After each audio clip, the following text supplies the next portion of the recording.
ఒకప్పుడు ఒక అద్భుతమైన గ్రామంలో భారీ అటవీ అంచున రెండు ధైర్యవంతులైన మరియు ఉత్సాహవంతులైన సోదరులు కవి మరియు తార నివసించేవారు.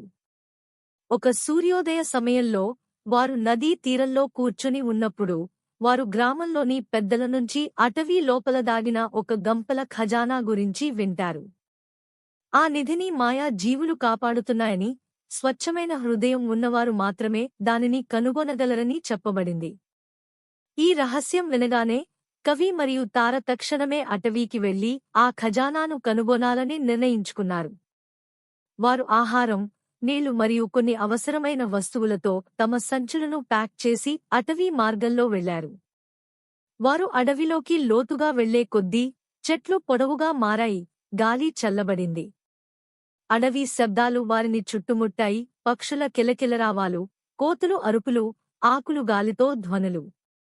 ఎల్లప్పుడూ ధైర్యవంతురాలైన తార దారి చూపింది. కవి ఏదైనా ప్రమాద సంకేతాల కోసం నిశితంగా గమనిస్తూనే ఉన్నాడు. కొంత సమయం తర్వాత వారు ఒక అందమైన, మెరిసే నదిని చూశారు. మన ప్రయాణం కొనసాగించడానికి మనం ఈ నదిని దాటాలి అని కవి అన్నాడు. వారు నదికి అడ్డంగా ఒక పెద్ద దుంగను కనుగొని దానిని జాగ్రత్తగా దాటారు. ఒకరి చేతులు ఒకరు మద్దతుగా పట్టుకున్నారు. అందులో ఉన్న తర్వాత వారు ఒక తెలివైన పెద్ద ఏనుగు గౌరీని చూశారు. ఆమె కనులలో మెరుపులు ఉండగా ఆమె ముఖంలో సున్నితమైన పసుపు నవ్వు. మీరు ఎక్కడకు వెళ్ళిపోతున్నారు, పిల్లలారా? ఆమె అడిగింది. మేము దాచిన నిధి కోసం వెతుకుతున్నాం, తార నవ్వుతూ బదులిచ్చింది. గౌరీ తెలివిగా తల ఊపింది. నిధిని కనుగొనాలంటే ముందుగా మీరు దయగలవారని మరియు ధైర్యవంతులని నిరూపించుకోవాలి.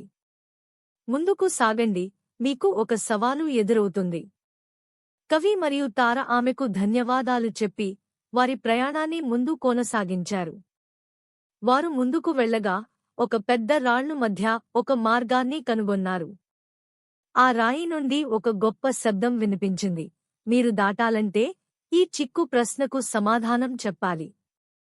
సోదరులు మౌనంగా నిలిచారు. పొడుపు కథ వినిపించిందహ. నా దగ్గర కీలు ఉన్నాయి కానీ తాళాలు తెరవలేను.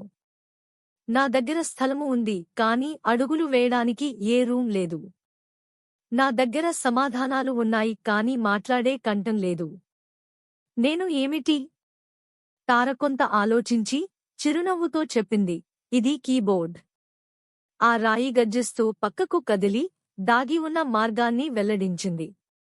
కవి మరియు తార ఉత్సాహంగా ముందుకు సాగారు. కొన్ని క్షణాల తరువాత వారు వలలో చిక్కుకున్న కోతుల చిన్న సమూహాన్ని చూశారు. కాని కవి మరియు తార చక్కగా కట్టిన నెట్ను తీసి కోతులను విముక్తి చేశాయి. కోతులు ధన్యవాదాలు చెబుతూ నవ్వాయి. మీరు మమ్మల్ని కాపాడారు, ఒక కోతు చెప్పింది. మేము మీకు ఆ ఖజానాను కనుగొనేందుకు సహాయం చేస్తాం. కోతులు కవి మరియు తారను మరొక పెద్ద చెట్టుకు తీసుకెళ్లాయి. అక్కడ దాగిన ఖజానా ఉండేది. వారు ఖజానాను తెరిచి చూడగానే అది ముత్యాలు యొక్క ఖజానాతో నిండి ఉంది. కాని నిజమైన ఖజానా, వారు గ్రహించారు, అది వారి సాహసయాత్రలో వారు చూపించిన దయ మరియు ధైర్యం. ఆ రోజు నుండి కవి మరియు తార గ్రామంలో గౌరవనీయులుగా పరిగణింపబడ్డారు. వారు సంపద కోసం కాదు, కాని ప్రయాణం మరియు మంచి మనసుల కోసం అటవీకి వెళ్లారు. కథలోని సందేశం: నిజమైన ఖజానా మంచి నడవడికలు, ధైర్యం మరియు ప్రయాణంలో పొందిన అనుభవాలు.